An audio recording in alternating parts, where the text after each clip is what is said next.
नमस्कार दोस्तों, स्वागत है आपका हमारे इस YouTube चैनल में। दोस्तों आज के इस वीडियो में हम भौतिक विज्ञान का पार्ट 11 लाए हूं, जो कि आने वाले ग्रुप डी एग्जाम के लिए बहुत ही महत्वपूर्ण वीडियो है दोस्तों। तो वीडियो को पूरा जरूर देखिएगा। दोस्तों अगर वीडियो आपको पसंद आए तो एक लाइक जरूर करिएगा। चैनल पे हमारे नए हैं तो चैनल को जरूर सब्सक्राइब कर लीजिएगा, क्योंकि हम लगातार आने वाले ग्रुप डी एग्जाम की तैयारी करा रहे हैं।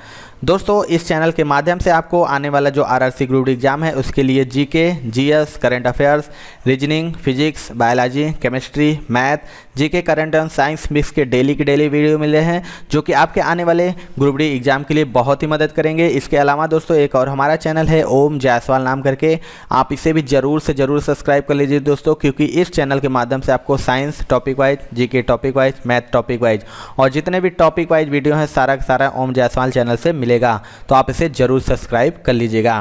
तो चलिए दोस्तों आज की वीडियो को स्टार्ट करते हैं। पहला क्वेश्चन है दोस्तों, धातु के टेबल पर रखा गर्म कॉफ़ी का कप किस विधि से ठंडा होगा।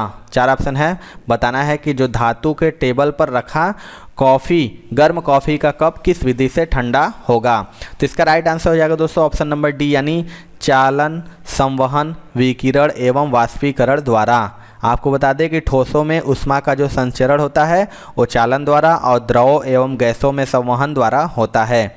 अतः कप से धातु टेबल को मिली ऊष्मा का संचरण चालन द्वारा, स्वयं कॉफ़ी में ऊष्मा का संचरण संवहन द्वारा एवं कॉफ़ी के ऊपर पृष्ठ से वाष्पन एवं विकिरण के माध्यम से ऊष्मा का संचरण होगा। चलिए दोस्तों अगला क्वेश्चन देख लेते हैं। ऊष्मा विकिरणों की गति होती है। आपको बताना है कि ऊष्मा जो विकिरण होती है उसकी गति होती है किसके बराबर। तो इसका राइट आंसर हो जाएगा दोस्तों ऑप्शन नंबर बी, यानी प्रकाश के तरंग के। ऊष्मा विकिरणों की गति जो कि प्रकाश के वेग के बराबर होती है। अगला क्वेश्चन देख लेते हैं दोस्तों। एक लोहे के हथौड़े को धूप में रखा जाए तो यह इसके लकड़ी के हत्था से अधिक गर्म होगा, क्यों। आपको बताना है कि कोई लोहे का हथौड़ा को धूप में रख दे तो इसके लकड़ी के हत्थे से अधिक गर्म क्यों हो जाएगा। तो इसका राइट आंसर हो जाएगा दोस्तों ऑप्शन नंबर डी, यानी लोहा जो कि ऊष्मा का सुचालक है।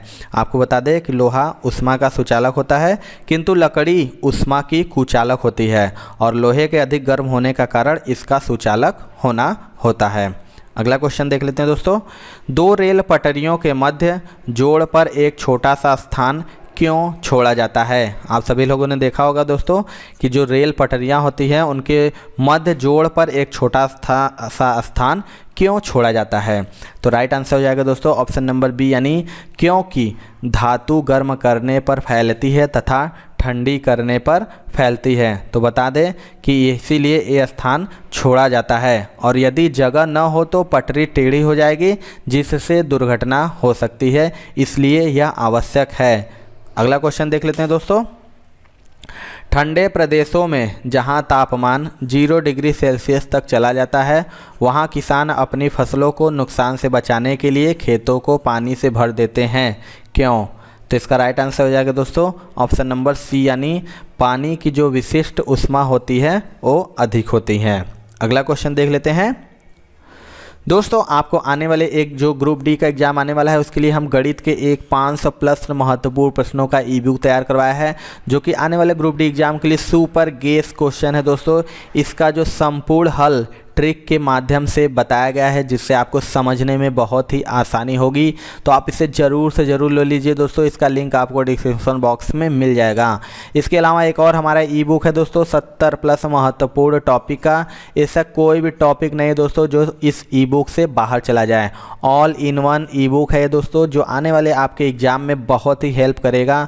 तो आप इसे भी ज़रूर से ज़रूर ले लीजिए, क्योंकि ये आपके एग्ज़ाम के लिए बहुत ही महत्वपूर्ण है। इसका भी लिंक आपको डिस्क्रिप्शन बॉक्स में मिल जाएगा दोस्तों। अगला क्वेश्चन देख लेते हैं दोस्तों। कार्बोरेटर किस इंजन में होता है। मोस्ट इंपॉर्टेंट है, आपको बताना है कि जो कार्बोरेटर होता है वो किस इंजन में होता है। तो इसका राइट आंसर हो जाएगा दोस्तों ऑप्शन नंबर ए, यानी पेट्रोल इंजन में कार्बोरेटर होता है, जो कि पेट्रोल इंजन में।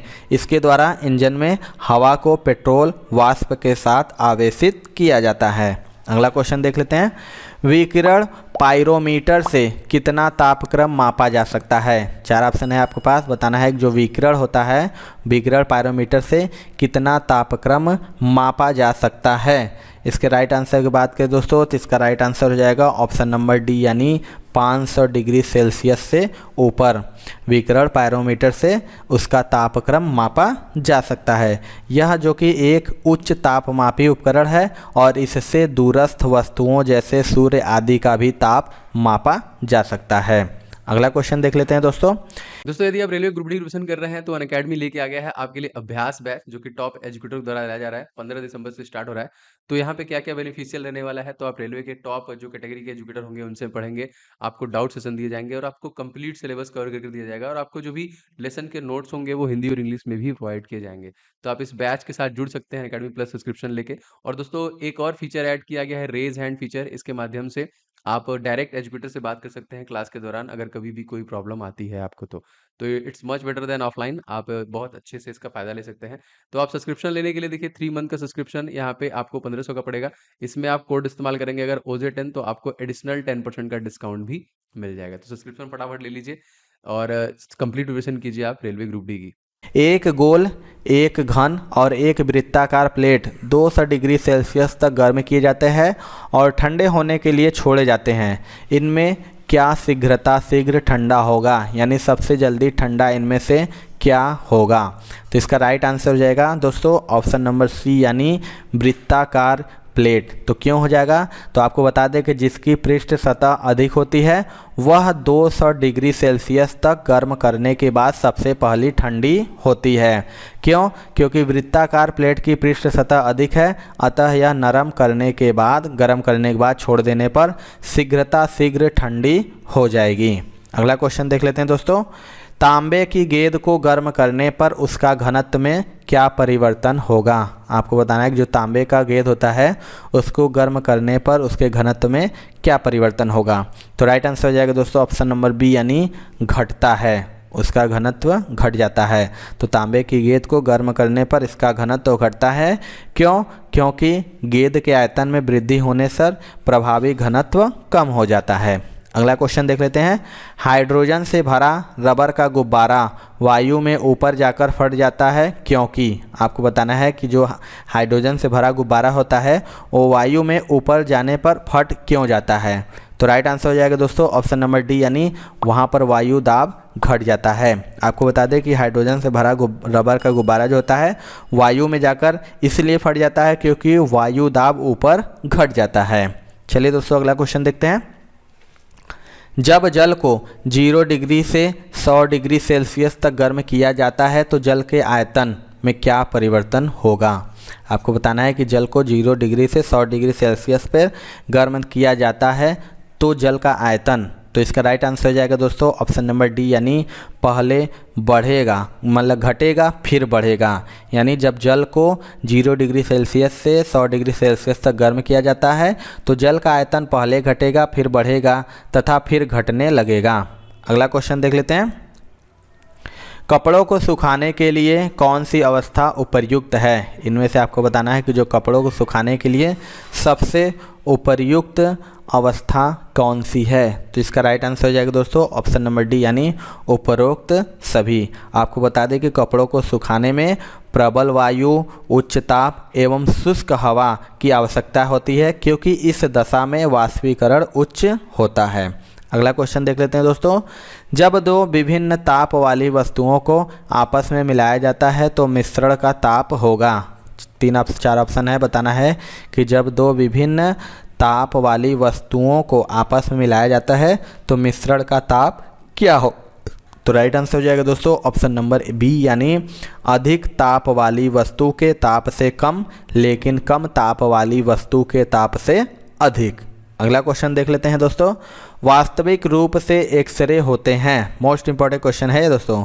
आपको बताना है कि जो एक्सरे होते हैं वास्तविक रूप से क्या होते हैं? तो इसका राइट आंसर हो जाएगा दोस्तों ऑप्शन नंबर सी यानी विद्युत चुंबकीय तरंगे। आपको बता दें कि एक्सरे किरणें विद्युत चुंबकीय किरणें होती है और इनमें प्रकाश किरणों के सभी गुण पाए जाते हैं और प्रकाश एवं एक्स किरण में एकमात्र अंतर यह होता है कि एक्स किरणों का तरंगदैर्घ्य प्रकाश की अपेक्षा कम होता है जिससे इसकी ऊर्जा प्रकाश किरणों की अपेक्षा बहुत ज़्यादा होती है। अगला क्वेश्चन देख लेते हैं दोस्तों। केल्विन स्केल में मानव शरीर का सामान्य तापमान कितना होता है। आपको बताना है कि जो केल्विन स्केल होता है उस पे मानव शरीर का तापमान सामान्य कितना होता है। तो इसका राइट आंसर हो जाएगा बी यानी 310 केल्विन।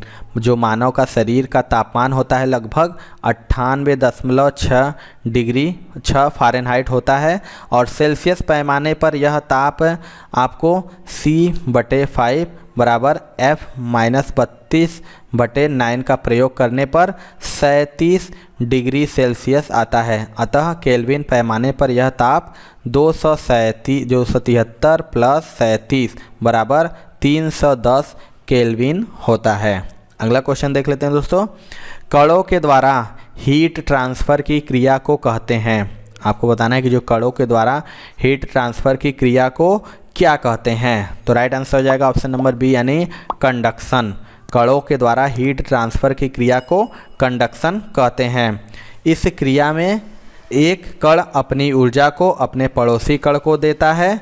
इस प्रकार ऊर्जा पूरे ठोस द्रव में फैल जाता है और यह क्रिया केवल ठोसों में होती है। चलिए दोस्तों अगला क्वेश्चन देखते हैं। स्वयं कणों के वास्तविक संचलन के बिना पदार्थ द्वारा ऊष्मा स्थानांतरण क्या कहलाता है। 4 ऑप्शन है। बताना है कि स्वयं कणों के वास्तविक संचलन के बिना पदार्थ द्वारा ऊष्मा स्थानांतरण क्या कहलाता है। तो इसका राइट आंसर हो जाएगा दोस्तों ऑप्शन नंबर ए यानी चालन। जो स्वयं कणों के वास्तविक संचलन के बिना पदार्थ द्वारा ऊष्मा स्थानांतरण चालन कहलाता है, कंडक्शन। इस प्रक्रिया में पदार्थ के कण अपनी ऊर्जा का स्थानांतरण अपने पड़ोसी कणों को क्रमशः करते जाते हैं, जबकि संवहन में कण वास्तविक रूप से चलायमान होकर ऊष्मा का स्थानांतरण करते हैं। अगला क्वेश्चन देख लेते हैं दोस्तों। जब वाष्प द्रव में घनीभूत होता है तो क्या होता है। आपको बताना है कि जब वाष्प द्रव में घनीभूत हो जाता है तो क्या होता है। मोस्ट इंपॉर्टेंट ये क्वेश्चन है। तो इसका राइट आंसर हो जाएगा दोस्तों ऑप्शन नंबर सी यानी यह ऊष्मा का निष्कासन करता है। तो आपको बता दें कि जब द्रव वाष्प में बदलता है तो वाष्प की गुप्त ऊष्मा के बराबर ऊष्मा की आवश्यकता होती है और जब वाष्प द्रव में घनीभूत होता है तो इसी गुप्त ऊष्मा के बराबर ऊष्मा का निष्कासन होता है। अगला क्वेश्चन देख लेते हैं दोस्तों। संघनन क्या है। मोस्ट इंपॉर्टेंट ये भी क्वेश्चन है। आपको बताना है कि संघनन क्या है। तो इसका राइट आंसर हो जाएगा दोस्तों ऑप्शन नंबर बी यानी वाष्प का द्रव में परिवर्तन। आपको बता दें संघनन वह क्रिया है जिसमें वाष्प द्रव में परिवर्तित होती है और गैसों का द्रव में परिवर्तन द्रवीकरण कहलाता है। अगला क्वेश्चन देख लेते हैं। तापमान को कितना कम कर देने से सभी गैस शून्य आयतन घेरेगी। 4 ऑप्शन है आपके पास। बताना है कि तापमान को कितना कम देने से सभी गैस शून्य आयतन घेरेगी। Most important and most repeated question है। तो इसका राइट आंसर हो जाएगा दोस्तों ऑप्शन नंबर सी यानी -273 डिग्री सेल्सियस। आपको बता दें चार्ल्स के नियमानुसार -273 डिग्री सेल्सियस पर गैस का आयतन शून्य हो जाना चाहिए, परंतु व्यवहार में गैसें इस ताप पर पहुंचने से पहले ही द्रवित हो जाती हैं। अगला क्वेश्चन देख लेते हैं दोस्तों। भारत के लिए अत्यंत उपयुक्त अपारंपरिक ऊर्जा स्रोत है। आपको बताना है कि भारत के लिए अत्यंत उपयुक्त अपारंपरिक ऊर्जा स्रोत क्या है। तो इसका राइट आंसर हो जाएगा ऑप्शन नंबर ए यानी सौर ऊर्जा।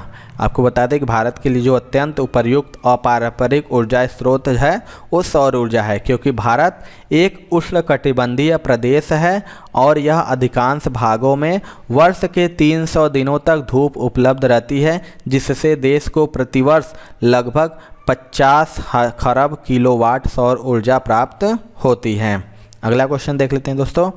किस तापमान पर सेंटीग्रेड और फ़ारेनहाइट पैमाने का मान समान हो जाता है। इनमें से आपको बताना है कि किस ताप पर इन दोनों के पैमाने का मान समान हो जाता है। ये very important and most repeated question है दोस्तों। तो इसका राइट आंसर हो जाएगा दोस्तों ऑप्शन नंबर सी यानी -40 डिग्री पर। -40 डिग्री पर सेंटीग्रेड और फ़ारेनहाइट पैमाने का मान समान हो जाता है। अगला क्वेश्चन देख लेते हैं। 1 ग्राम वाले पदार्थ का तापमान 1 डिग्री सेल्सियस बदलने के लिए आवश्यक ऊष्मा की मात्रा को क्या कहते हैं। आपको बताना है कि 1 ग्राम वाले पदार्थ का तापमान 1 डिग्री सेल्सियस बदलने के लिए आवश्यक ऊष्मा की मात्रा को क्या कहते हैं। ये भी very important and most repeated question है। तो इसका राइट आंसर हो जाएगा दोस्तों ऑप्शन नंबर बी, यानी विशिष्ट ऊष्मा। किसी पदार्थ के 1 ग्राम का तापमान 1 डिग्री सेल्सियस बढ़ाने के लिए आवश्यक ऊष्मा की मात्रा को उस पदार्थ की विशिष्ट ऊष्मा कहते हैं। यह पदार्थ की प्रकृति पर भी निर्भर करती है। अगला क्वेश्चन देख लेते हैं दोस्तों। हवाई जहाज में फाउंटेन पेन से स्याही बाहर निकल आती है, क्यों। आपको बताना है कि जो हवाई जहाज होता है उसमें फाउंटेन पेन से जो स्याही बाहर क्यों निकल आती है। तो इसका राइट आंसर हो जाएगा ऑप्शन नंबर ए, यानी ऊंचाई बढ़ने से वायुदाब में कमी होती है। यानी ऊंचाई बढ़ने से वायुदाब में कमी हो जाती है, जिससे हवाई जहाज में फाउंटेन पेन से स्याही बाहर निकल आती है। अगला और लास्ट क्वेश्चन देख लेते हैं। एक मनुष्य का तापक्रम 60 डिग्री सेल्सियस है, तो उसका तापक्रम फ़ारेनहाइट में क्या होगा। आपको बताना है कि मनुष्य का जो तापक्रम 60 डिग्री सेल्सियस है तो उसका तापक्रम फ़ारेनहाइट में कितना होगा। तो इसका राइट आंसर हो जाएगा ऑप्शन नंबर ए, यानी 140 डिग्री फ़ारेनहाइट। तो ये थी दोस्तों आज की वीडियो। आपको वीडियो कैसा लगा कमेंट सेक्शन में जरूर बताइएगा। वीडियो पसंद आया होगा दोस्तों तो एक लाइक ज़रूर करिएगा। आपके लाइक से ही मोटिवेशन मिलता है कि आपको वीडियो पसंद आ रहा होगा। और हमारे चैनल पर नए होंगे दोस्तों तो चैनल को सब्सक्राइब करके बेल आइकन ज़रूर दबा लीजिएगा, क्योंकि हम लगातार आने वाले ग्रुप डी एग्जाम की तैयारी करा रहे हैं। तो मिलते हैं दोस्तों अपने अगली वीडियो में, तब तक के लिए जय हिंद जय भारत।